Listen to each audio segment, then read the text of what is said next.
If things have no value, why take care of them? If all is meaningless, why pursue it?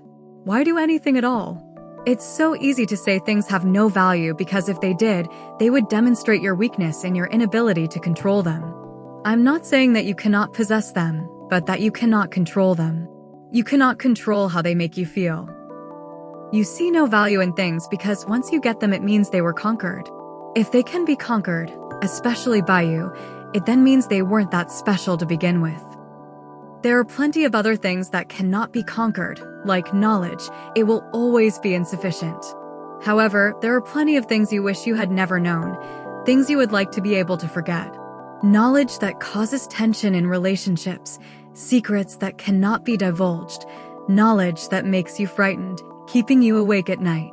Making knowledge valueless, not because it cannot be conquered, but because it's a burden, and it would also be the same as being trapped with a chest full of gold on a desert island. Sometimes it just feels like an excuse to make any and everything permissible. Or you just want to sound smart and cold. Saying that nothing matters while suffering from anxiety, unmet romantic feelings, covetousness.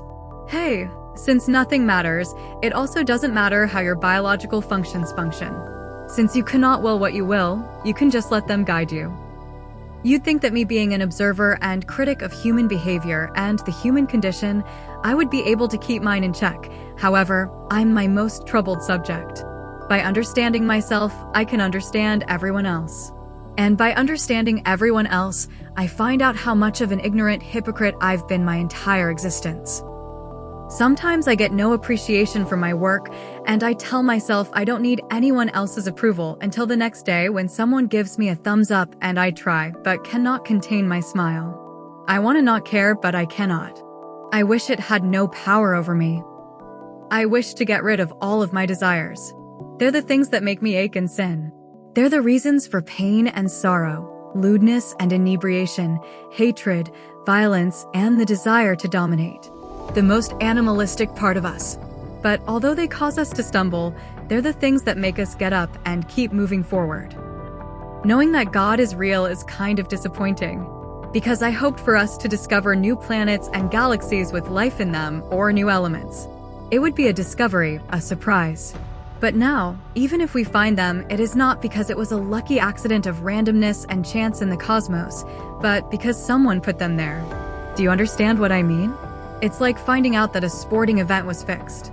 That wondrous score wasn't really an amazing feat, it was planned all along. Therefore, instead of seeing life like a fixed sporting event, we must see it like a story that's unfolding before our very eyes. Realizing that things have value, things do matter, everything matters.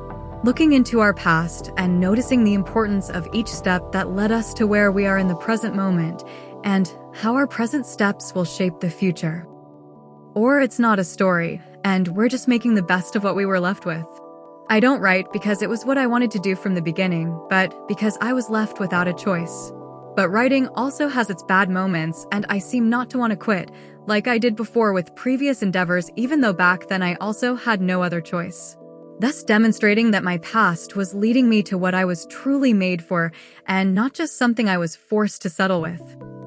Nihilism is ultimately nonsensical since everything on this planet and in the universe disagrees with you, including yourself.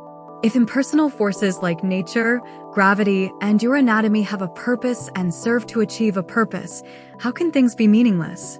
I think it comes down to a lack of acceptance or understanding of your purpose and of someone else's purpose. A child that went through a violent and degrading life and consequent death was also serving a purpose, as was the one that did what she did.